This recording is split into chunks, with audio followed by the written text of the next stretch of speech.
सानाम को सगुन जोहार देला तेहिना एपिसोड रे दो आबो सांताड़ सावता रिया सेरवा रिया मी हटिंग कना जहां दो आबो पहिल खन बन कमी अगुयेआ आर कथा रे को मेनका सावहेद गीत आबो सावता रिया आरसी बन नेल रेसे जोगाव जतन दाड़े क्या बोन आबो जनाम सेरवा रिया सांताड़ पारसी देला तबे जहां नवा दिन कथाया आबोआ सांताड़ सावता लेकाते जहां होड़ को गoj गुर लेन खाय से को बोंगा तला लेन खाय उनिया मुचाद कमी रे जहां बन भांडानेया और नवा भांडन कमी लेकाते आबो भांडन बन उम्रका और इना हिलो होय जेमन उनको गुतिया ओड़ा रेन दो जोतो गी कोड़ा बयहा कोदो से बाबा होड़ एमान कोदो सनाम गी बोहो बन होया मेंदो मुंड्रा बन आदो चेदा बन मुंड्रा चेद लगी आबो सेरवा रे चेदा नवा मुंड्रा कमी को चालू हटो का बोरन हापड़ाम को आर पलेन नवा रे चे उनकन जिनिस मेना जे आबो हो बन मुंड्रा कना से आर हो नवा बड़ाई लेखाय साइंस रे गुण से वैज्ञानिक कारण जहाना पलेन मेना ओना बखराते तेहिन नुकिन सावरे मेना किन आदिवासी सावता सेचेद लाकचार सेमलेद रेन अड़ी पहिल खन जहां दो गुरु गोमके तिकिन रेन मिद चेला लेका हूँ आदो नुकिन अड़ी गान पोतब पुथी किन ओल का जहां दो सेदाय सेरवा रिया कथा जहां नवा पोतब बन जेलेआ नवा पोतब नुकिन गोमके तिकिन ओल का जहां दो सेदाय सेरवा रिया कथा और नवा सेदाय सेरवा रिया कथा लेकाते दो अलिंगा डिमांड लेकातेगी नुकिन किन ओल का और नवा पब्लिश हुई कना जेलेका नुकिन जहां नुकिन किन ओल तोल का आदो नवा रिया दोसार हटिंग हा आबो चिकी तेबन न्यामा ओल चिकीते आदो देला तबे तेहिना एपिसोड रे आबो बन बड़ाई दाड़ेआ जे आबो सावता रे जहां होड़ को गoj गुर लेन खाय मुचाद कमी होरा जहां भांडान कना ओना भांडान रे चे लगी बोहो बन मुंड्राया ओना बखराते नुकिन गोमके तकिन लिंग कुलिए किना गोमके सगुन जोहार और जहां आबो सावता रे नवा अलिंग अरसी अहला यूट्यूब तलाते आबो जन्म खन से गुजु भांडन हाबी रिया अडिगान नेग नियम को मेना तबोआ और नवा नेग नियम चेदा बन कमिया अडिगान होड़ बांग बन बड़ाया ओना बखराते नवा अरसी अहला यूट्यूब चैनल तलाते उनकान दिसम जकात रे जहां तना बुद्धिजीवियान गखुड़ान और आबो सावहेद चर्चा रे नवा चैनल बनाव हुई कना और अबिन हो जहां गुरु गोमके तिकिन पलेन बेन नेलतियो लेकिना और ओना बखराते अबडी गान आबो सावता रिया कथा को बेन ओल कते बेन तोल दहो का पोतब पुथी रे तो तेहिन नवा एपिसोड तलाते जहां आबो सावता रे जहां होड़ को गoj गुर लेन खाय चेदा बन मुंड्रा ओना रिया चेद खातिर आबोरन हापड़ाम को जहां दो सावता रे सेरवा को बनाव दहो हटो का तोल दहो हटो का को से ओना रे साइंस गुण से वैज्ञानिक कारण जहां को मेना ओना मा लई तलाम बेन सानाम को सिविल जोहार आलिंग पास्टा सेनकन तेहें नवा एपिसोड चैनल रे मन आसाराम किस्कू बाबू तकिन सावता बखराते जहां कुकली किन दहो केद ओना रिया कथा को दो नहा नौका लेकाते जहां को नेल अकाद और बाडाय तियु अकाद कथा को दो नहा इन लयत तबोना जेमन आबो सावता रे गoj गुर लेन खान को जहां गे उनको दो गoj गुरा मणि उठाव कमी मांग चे पुइलू तेबन कमिया ᱚᱱᱮ ᱡᱮ ᱦᱟᱸᱜ ᱢᱟᱹᱲᱤ ᱫᱚ ᱚᱲᱟᱜ ᱠᱷᱚᱱ ᱢᱟᱲᱜᱷᱟᱹᱴᱤ ᱛᱮᱵᱚᱱ ᱤᱫᱤᱭᱮᱭᱟ, ᱮᱱᱠᱷᱟन ᱟᱨ ᱩᱱᱤ ᱱᱟᱦᱟᱜ ᱜᱚᱡ ᱜᱩᱨ ᱟᱠᱟᱱ ᱦᱚᱲᱟᱜ ᱢᱟᱹᱲᱤ ᱵᱚᱱ ᱡᱟᱜ ᱡᱚᱴᱮᱫᱮᱫ ᱛᱟᱭᱟ ᱟᱨ ᱩᱱᱤ ᱱᱟᱦᱟᱜ ᱥᱟᱡᱟᱣ ᱥᱟᱯᱲᱟᱣ ᱠᱟᱛᱮ ᱢᱟᱲᱜᱷᱟᱹᱴᱤ ᱛᱮᱵᱚᱱ ᱤᱫᱤᱭᱮᱭᱟ। ᱵᱳᱭᱜᱟᱱᱤᱠ ᱞᱮᱠᱟᱛᱮ ᱵᱤᱜᱽᱜᱟᱱ ᱨᱮᱭᱟᱜ ᱠᱟᱨᱚᱱ ᱫᱚ ᱱᱚᱣᱟ ᱢᱮᱱᱟᱜᱼᱟ, ᱡᱟᱦᱟᱸᱭ ᱜᱮ ᱦᱚᱲ ᱠᱚ ᱜᱚᱡ ᱜᱩᱨ ᱞᱮᱱᱠᱷᱟᱱ ᱠᱚ उनकुआ हड़मो खन मिद लेकान भाइरस को उडुकुआ और उनको भाइरस दो हड़मो रे बहग उपरे को जापा जेरेदोआ। एनखान ओना भाइरस को जाते आबो हड़मो रे आलो को उचड़ो और उनी जहाँ गज गुर अकान मणि या जहाँ आजार मेना ओना को आजार आबो ठेन आलो उचड़ो खातिर ओना भांडान घाट रे दो आबो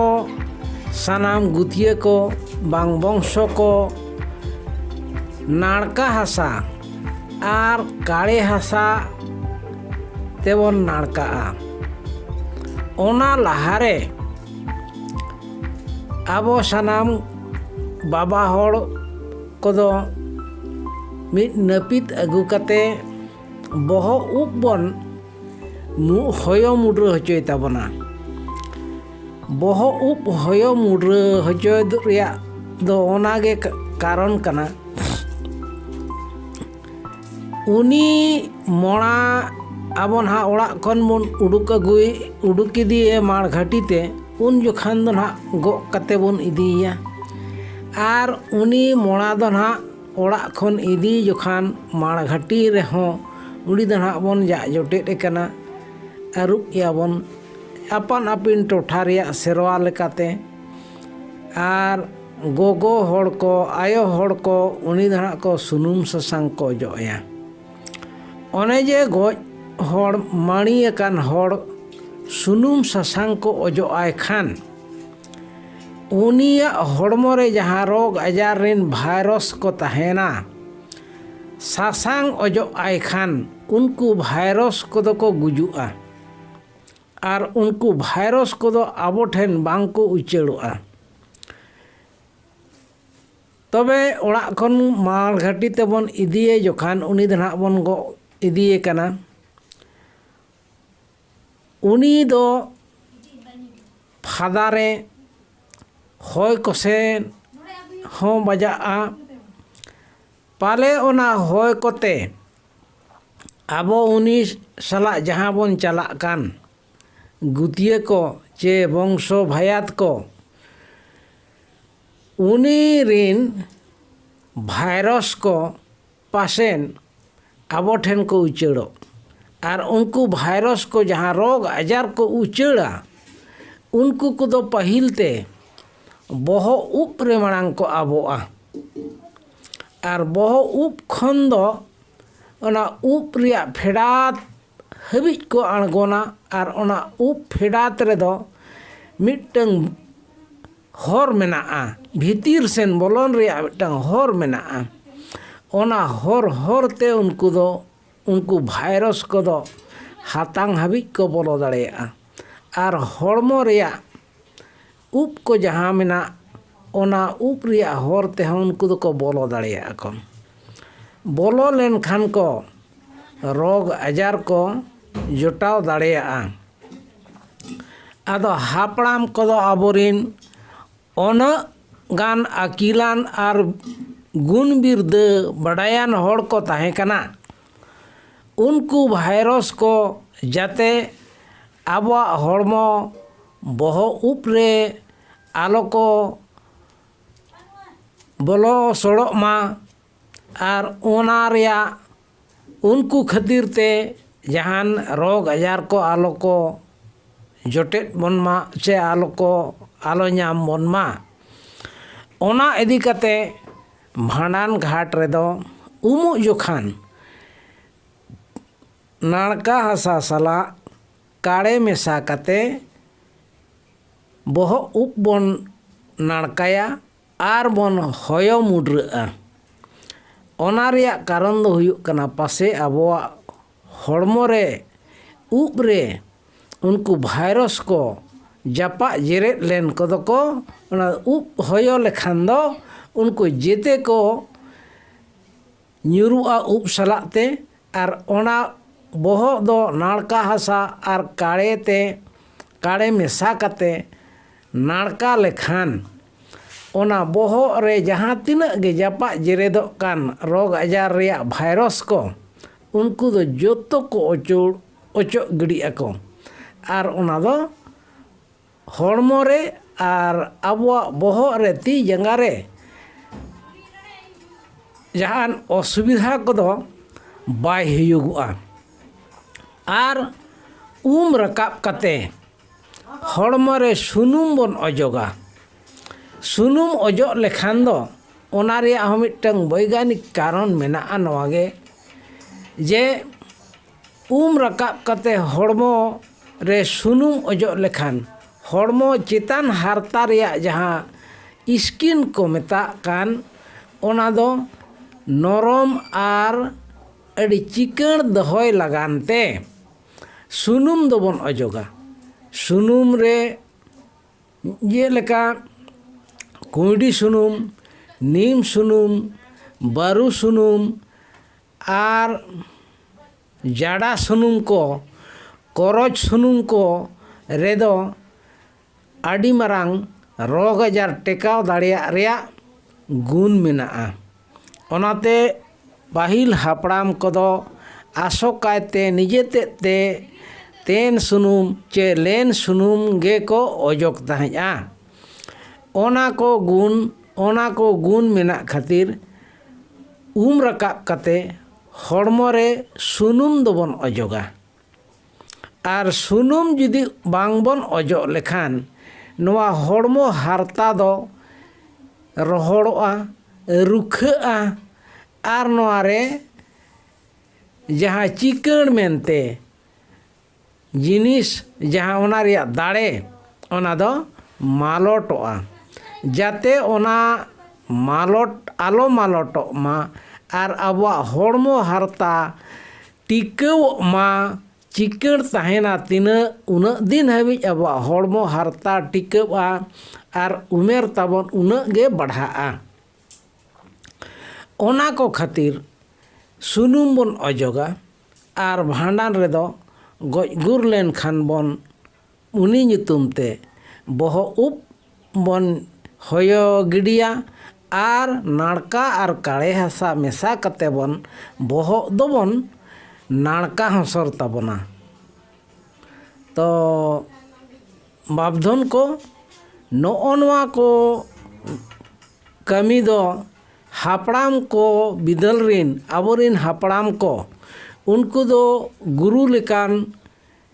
अकीलान बिरधन हड़ को ताहे कना आर ओना को रेया गुण विज्ञान रेया गुण चेत मेनाआ ओना कोदो को बड़ाय आकात ताहाजा ओना खातिर उनको दो आबो तलारे ओना जाते आलो हिड़िñोमा ओना जाते सही समय रे दिनम बन आचार व्यवहार मा ओना लगानते आबो दो सेरवा रे को तोल हटो अकत बोना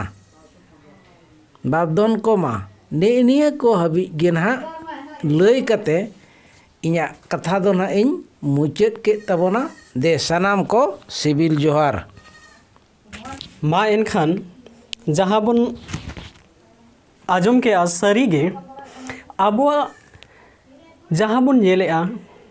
जहाँ दो पलेन चासी होड़ कना बन जहाँ खेत करे बन सेन लेन खाए बद करे बन सेन लेन खाए जहाँ जरही बैहड़ करे बन चला जहाँ जो भी खेत बन मेता ओना करे अडिगान जोग को ताहेना सरी आगी कना जोग जहाँ बन नेल का कोआ उनको हॉर्मो रे हारता रे को लटका आर नासेना चेतान हारता बुड़ा गए इना बुड़ा लेखान गे मायांग ओडोकोआ आर ओना मायांगे जेंबे कते ᱧᱩ बी तबे सरियागी जेलेका आबोरन हापराम को जहाँ दो दारे रिया जहाँ तिना जो और ओनारे सुनुम को निजे तेको हालांग जावराए थना और सुनुम को बनावे थना जेमन नीम सुनुम कोइंडी सुनुम बारू सुनुम जाडा सुनुम और हो जहाँ तिना निकान दारे रिया जोस और सुनुम को नोआ करे दो अड़ी जस्ती गुण मेना मा एनखान नोआ वीडियो बन नेल केआ जेलका सेदाय सेरवा से आबोरन अगिल हापराम पुरधुल को जहाँ को सेरवार को तोल हटो का ओना कामी होरा दो आबो सावहेद रिया मी उपरूम और सावते साणेस रिया मिटे गुण से वैज्ञानिक रिया मिटे गुण हो मेना ओना खेते ओना सावहेद कमी होरा को तोल का ओना सावहेद आलोबन बगीमा सनाम को मुचद जोहार।